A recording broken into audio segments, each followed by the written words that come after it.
Good morning, class 11. Today we are going to start with English Hornbill book, chapter number 2.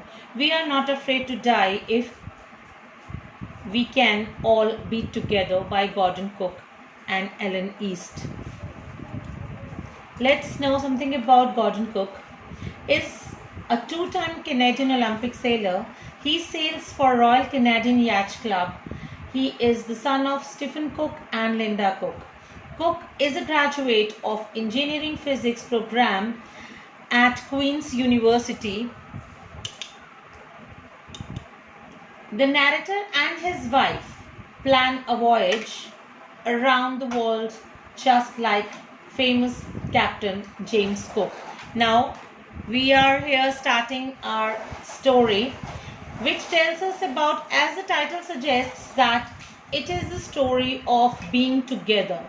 So, the narrator and his wife plan a voyage around the world just like a famous Captain James Cook. They have been preparing and perfecting their seafaring skills for the past 16 years. They get a ship which is 23 meters long and weighs 30 tons, wooden hulled, named Wave Walker. They test it in the rough weather for months. Wooden hull means which is the main part of the ship that goes underwater, on which the whole ship is sailing and moving.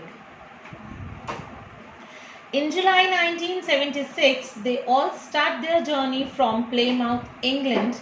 They sail from Africa to Cape Town, which was quite a pleasant journey. Before heading east, the narrator hired two crewmen, Larry Vigil and Herb Sagler, to help them tackle one of the roughest sea, the Southern Indian Ocean. They encounter strong and alarming waves during the second day, as their beginning journey was very good and it was a very pleasant journey. And then he hired two crewmen, those who are experts, so that he can tackle the roughest sea.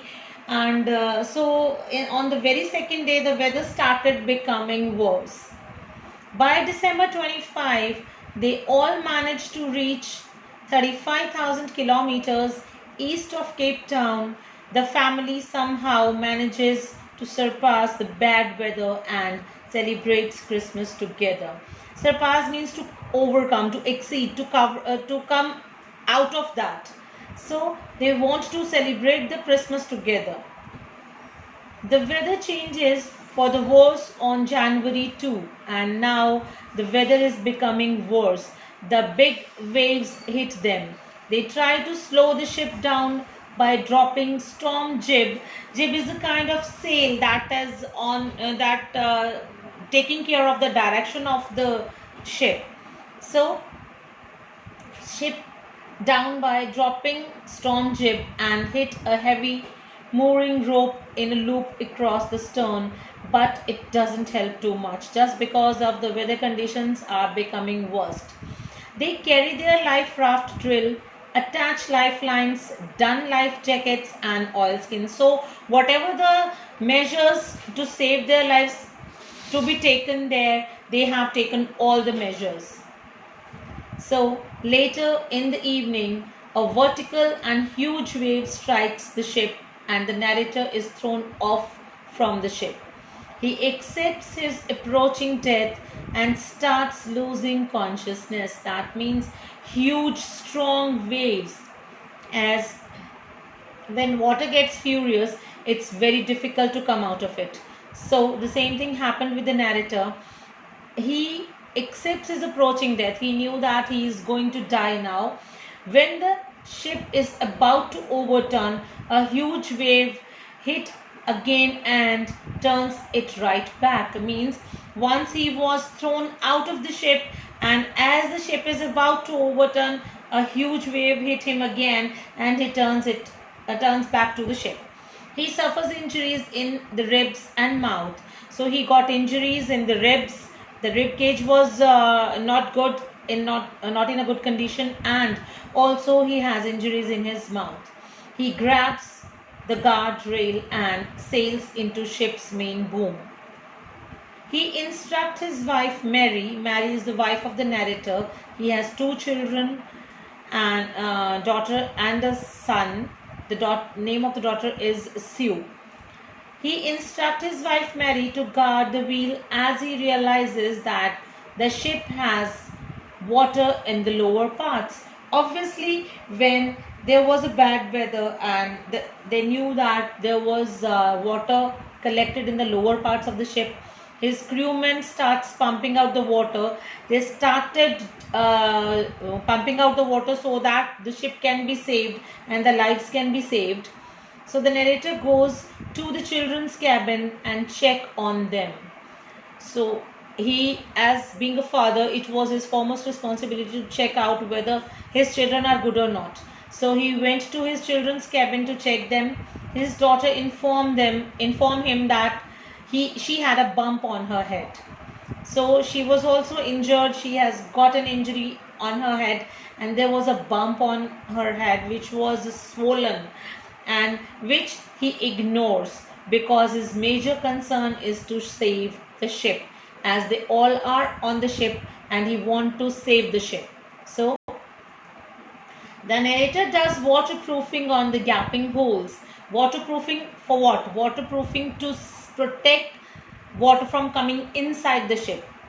किसी भी situation में when a person has a courage, has determination to save somebody, to save his family, so he can do anything. So he started doing waterproofing on the gaping holes. This makes water to deviate on the right side. Deviate means to divert the way or flow of water, to divert the flow of water, रास्ता बदलने की कोशिश की पानी का, ताकि जो पानी है वो ज़्यादा अंदर ना भर सके. The hand pump gets blocked due to the debris and electric pumps get short circuited, and the hand pump which was being used to clear out the water, it was blocked due to the debris. Debris means the scattered pieces of the rubbish, waste that was collected into the pump, and it was not working at all, and the electric pumps gets short circuited due to the water. However, he later finds a spare electric pump. Finally, he got one electric pump and connects it into the drain water. They all keep pumping the water all night long. So their mayday calls are not answered, as they are in the remotest corner of the world. Mayday means springtime festival, kind of spring festival, and they are not being able to answer the calls because they are on the remotest corner. Remotest means where nobody usually comes. Sue, on the other hand, has now a swollen black eye and a deep cut in her arm. On being asked by her father about her injuries, she tells him she didn't want him to worry. See the courage, see the support of the daughter to the father. She told her father that don't worry about her injuries.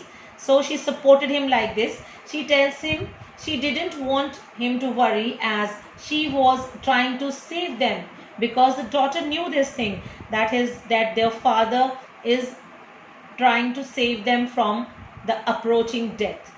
After 15 hours, the situation gets under control. The narrator decides to work in rotation and rests. The water levels are controlled, but the leaks were still there. Water levels are controlled, but leaks means from where the water coming inside was still there below the water line. The ship is in bad shape now because it was being so much water was flow inside the ship, and ship is not in a good condition now. It has been somewhere somehow broken, and it is not in a condition to reach Australia. And so they decided to reach the nearest island, Isle Amsterdam, a French scientific base, as their supporting engines were also damaged. Just due to the strong waves, everything inside the ship was damaged. the chances of the ship to reach the destination are low, because they want to reach Australia and the chances are very low because of the condition of the ship. After pumping the water out continuously for 36 hours, they were working day and night continuously for 36 hours so that water can be thrown out of the ship.